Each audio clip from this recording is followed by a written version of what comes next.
बिस्मिल्लाहिर्रहमानिर्रहीम। अस्सलामुअलैकुम। लाखों करोड़ों दुरूदो सलाम मोहम्मद मुस्तफ़ा सल्लल्लाहु अलैहि वसल्लम और आले मोहम्मद पर। मैं हूँ उमर दराज गोंदल और आप मेरा यूट्यूब चैनल देख रहे हैं। पाकिस्तान के अंदर आजकल सियासी तौर पे कुछ ऐसे ब्लंडर्स किए जा रहे हैं, करने वालों को अंदाज़ा ही नहीं है कि वो कर क्या रहे हैं, और जो दूसरी जानिब उनको ऑब्जर्व कर रहे हैं या फील्ड से बाहर बैठे हुए मॉनिटर कर रहे हैं, वो इस इंतज़ार में हैं कि ये ब्लंडर्स हों, ये गलतियां हों और वो इसका भरपूर फ़ायदा उठाएं। आज बिल्कुल सब कुछ वैसा ही हुआ है, लेकिन आज खास बात यह है कि आज कप्तान हारने वालों में शामिल नहीं है। आज कप्तान उस ब्लंडर के ऊपर जीतने वालों में शामिल है और बाहर बैठ के उन्होंने कुछ ऐसी चीज़ें अपने हाथ ले ली हैं जिसका मतलब ये होगा कि अब वो सवाल करेंगे और वो इनको आगे लगाएंगे और ये उनके आगे लग के कप्तान के आगे भागेंगे। आज किस तरीके से कुछ मजीद जो चीज़ें हैं वो खुल के कप्तान के हाथ में आ गई हैं और कप्तान ने अब खुल के खेलना शुरू कर दिया है। लेकिन ऐसा नहीं है कि कप्तान सारी की सारी जो गेम है वो एकतरफा तौर पे खेल रहे हों। उन्होंने चांस भी दिया है ताकि किसी को कोई शक्को शुबा न रह जाए, गलती का कोई इम्कान न रह जाए। और इस बारे में आज इमरान खान ने 3 निशाने लगाए हैं और उन 3 निशानों के अंदर अब हुज्जत तमाम हो गई है। उसकी वजह यह है कि मैं आपको दोबारा अपने अल्फाज याद दिला के फिर आपको तफसीलात मजीद बताऊंगा कि कप्तान के पास वक्त कम है और मुकाबला सख्त है। चूंकि ईद के दिनों तक का तीसरे दिन का सिर्फ कप्तान को इंतजार है, तो आज उससे पहले वाली जो फॉर्मेलिटीज़ हैं ताकि चांस दे दिया जाए, बाद में कोई कहे ना कि हमारे साथ ये हुआ नहीं, वो भी पूरा कर लिया। ये डिटेल्स क्या है आपके सामने रखूंगा, लेकिन अगर आपने अभी तक चैनल सब्सक्राइब नहीं किया और आप चाहते हैं कि आपको मुस्तनद और बर वक्त खबरें मिलती रहें, तो हमारा चैनल सब्सक्राइब कर लीजिए, बेल आइकन के ऊपर क्लिक कर लीजिए ताकि हमारी आइंदा आने वाली वीडियोस बर वक्त आप तक पहुंच रहे। जनाब, गेम एक बार फिर कप्तान के हाथ में आ गई है, क्योंकि आजकल पाकिस्तान के अंदर 2-3 चीज़ों के ऊपर बहुत जोर दिया जा रहा है। आइन के ऊपर, कानून के ऊपर, जमहूरियत के ऊपर। अच्छा, ऐसा नहीं है कि पाकिस्तान में कोई बड़े आइडियल हालात हो गए हैं और पाकिस्तान में कोई बड़ी आइडियल जमहूरियत आ गई है और बड़ा कोई रूल ऑफ लॉ इस्टेब्लिश हो गया है और जमहूरियत ऐसी कि बाप जो है वज़ीर आज़म और बेटा वज़ीर आला, और वो बेटा जिसके पास उससे पूछा जाए तो उसका क्या एक्सपीरियंस है सिवाय इसके कि वो शहबाज शरीफ का बेटा। इस हद तक जमहूरियत है और आइन इस हद तक है जहाँ तक आपके मफादात को फ़ायदा पहुंच रहा है और आपको फ़ायदा पहुंच रहा है तो आप आइन की जो है वो रट लगाए हुए हैं। लेकिन जैसे ही अपने मुखालिफिन की बात आती है तब आपको कोई आइन कानून जो है आप उसको मर्जी के मुताबिक लेके चलते हैं। दूसरी जानिब अदालतें रात को लग जाती हैं, रात को फैसले दे देती हैं और फिर चीफ जस्टिस अतर मिनल्ला साहब लाहौर इस्लामाबाद हाईकोर्ट के कल फरमा रहे थे कि अदालत 3 बजे भी लगेगी जहां पे आइन और कानून की बात होगी। लेकिन अगर आप एक बात कहते थे, तहरीक इंसाफ को एक ताना मिलता था, जी इन्होंने पार्लियामेंट के ऊपर हमला किया। हमला क्या किया था जी? वो वहां पे गए और वो कपड़े शपड़े डाले और वो इहाते में जाके लेट गए जब वो एहतजाज कर रहे थे। अब इस बात को उनका ताना बना दिया गया। लेकिन आप इस बात के ऊपर अंदाजा करें कि आज जो कुछ हुआ है उस सारी सूरत हाल के दौरान अदालत दिन की रोशनी में भी कोई फैसला नहीं कर सकी। ऐसा भी नहीं है कि उनसे राब्ता नहीं किया गया, लेकिन शायद आज सिस्टम ये चाह रहा था कि सबसे पहले कुछ हो जाए, असल काम हो जाए, उसके बाद सुना जाएगा, उसके बाद रिलीफ दिया जाएगा, और बिल आखिर वही हुआ है। आज ओवरऑल निज़ाम ने एक बार फिर अपने आप को एक्सपोज किया है और ये बताया है कि एक ख़ानदान के लिए पाकिस्तान का पूरा निज़ाम और तरह से सोचता है और बाकी पाकिस्तान के लिए और तरह से सोचता है। आज बिल आखिर हमजा शहबाज शरीफ को हलफ उठवा दिया गया है और जिस तरीके से यह हलफ उठवाया गया है वो एक अलग कहानी है।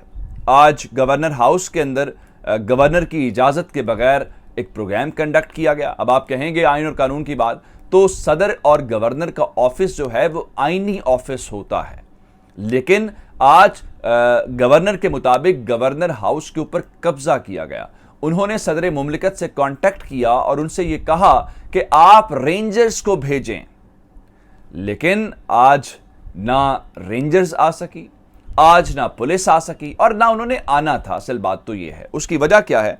उससे पहले मामला ये है कि आज गवर्नर पंजाब ने उस्मान बुज़दार साहब का इस्तीफ़ा रिजेक्ट किया और कहा कि आपने एक तो प्राइम मिनिस्टर को उसमें एड्रेस किया हुआ जो आपके गवर्नर को एड्रेस करना था, दूसरा आपको इन राइटिंग ये देना था, ना कि टाइप शुदा इस्तीफ़ा देना था।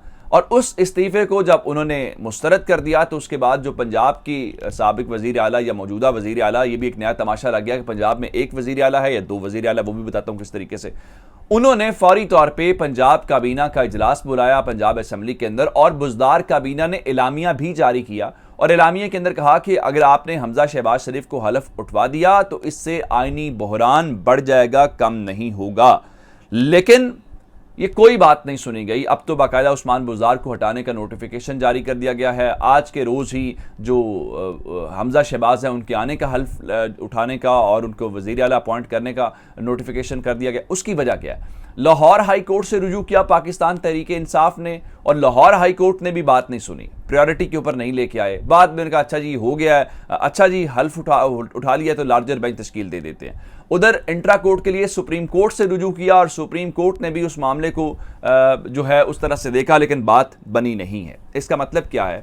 इसका मतलब ये है कि आप हल्फ उठवाना चाहते हैं। हल्फ किस बुनियाद के ऊपर उठाया गया? पाकिस्तान तहरीक इंसाफ जो है उन्होंने हमजा शहबाज शरीफ को वज़ीर आला मानने से इनकार कर दिया। अब आप कहेंगे हल्फ के बाद कैसे मानने से इनकार कर सकते हैं? और यही बात पंजाब के स्पीकर जो चौधरी परवेज़ इलाही हैं वो भी कह रहे हैं। उसकी वजह क्या है? वो कहते हैं पहली बात तो यह उस्मान बुज़दार का इस्तीफ़ा कबूल नहीं हुआ। दूसरे नंबर के ऊपर जो इलेक्शन हुआ है वो इलेक्शन पंजाब असम्बली के अंदर हुआ ही नहीं है और गैलरी के अंदर होने वाला जो इलेक्शन है वो इलेक्शन माना नहीं जा सकता। तो इसलिए ये सारे के सारी जो मशक की गई है ये सिर्फ और सिर्फ शरीफ ख़ानदान को फ़ायदा पहुंचाने के लिए या शरीफ ख़ानदान की अना की तस्कीन के लिए जो किया गया है, और इस बारे में सारा कुछ जो है वो हुआ नहीं। अब आते हैं इमरान खान के हवाले से।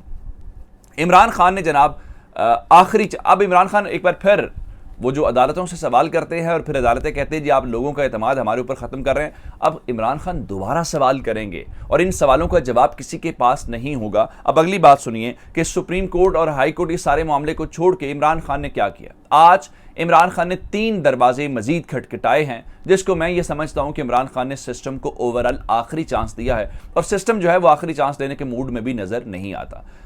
ये सारे जो तमाशा शुरू हुआ वो एक ख़त की बुनियाद के ऊपर है, जिस ख़त के अंदर 2 सवाल अभी वहीं के वहीं खड़े हैं, कोई उस सवाल का जवाब नहीं दे रहा। पहली बात यह है कि क्या उस ख़त के अंदर ये बात मौजूद है कि कोई तहरीक अदम एतमाद का जिक्र है? क्या उसके अंदर तहरीक अदम एतमाद की कामयाबी और नाकामी की सूरत में पाकिस्तान को नताइज की धमकी दी गई है? असल सवाल ये है जिसका कोई जवाब नहीं दे रहा, बाकी सारी आएँ बाएँ शाएँ कर रहे हैं। अब इमरान खान क्या कर सकते हैं? इमरान खान को यही है कि पहले तमाम जो कानून के रास्ते हैं, जो कानूनी तकाजे हैं वो पूरे किए जाएं, ताकि बाद में कोई शिकवा ना करे जी आपने खुद से ही तहरीक शुरू कर दी, आपने खुद से वायलेंस शुरू कर दिया, आपने खुद से ये सारा कुछ कर दिया। आप आते सुप्रीम कोर्ट आपकी बात सुनते, आप आते इस जगह के ऊपर आपकी बात सुनते। तो आज इमरान खान ने असल में वो काम किया। पहले नंबर के ऊपर चल के सदर चूंकि कमांडर इन चीफ होते हैं फोर्सेस के भी, तो सदर को ये खत लिखा है कि आप इस मामले को लुक आफ्टर करें, इस मामले को देखें।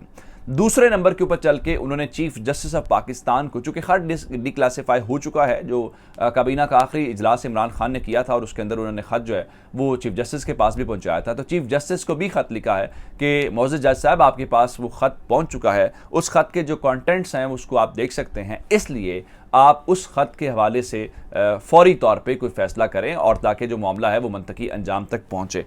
और उसमें उन्होंने नवाज शरीफ का और आसिफ जरदारी का और शहबाज शरीफ का बाकायदा नाम लिया है कि गैर मुल्की ताकतों के साथ मिलकर इन्होंने साजिश जो है वो रचाई है। अब देखना यह है कि चीफ जस्टिस का इस मामले के ऊपर भी कोई एक्शन लेते हैं कि कोर्ट बैठती है, कोई चीज़ होती है, या फिर मामूल के मुताबिक पहले की तरह चलेगा। और यहाँ पे फिर इमरान खान एक और काम जो आज तहरीक इंसाफ ने किया है, वो चीफ इलेक्शन कमिश्नर को भी खत लिख दिया गया कि आप भाईजान अपने ओहदे से इस्तीफा दे दें, आप अलग हो जाएं, आप एक मुतनाज़ा शख्सियत है। और ये काम शीरी मजारी के जरिए खत लिखवाया गया जो कि सोशल मीडिया के ऊपर भी आ गया है। तो अब इमरान खान ने फिलहाल चांस दे दिया है, ये सारा कुछ आ गया है। अब ईद के बाद जो है वो दमादम मस्त कलंदर करेंगे। चैनल जरूर सब्सक्राइब कीजिएगा। आपकी समातों का बहुत शुक्रिया। खुदा हाफिज़।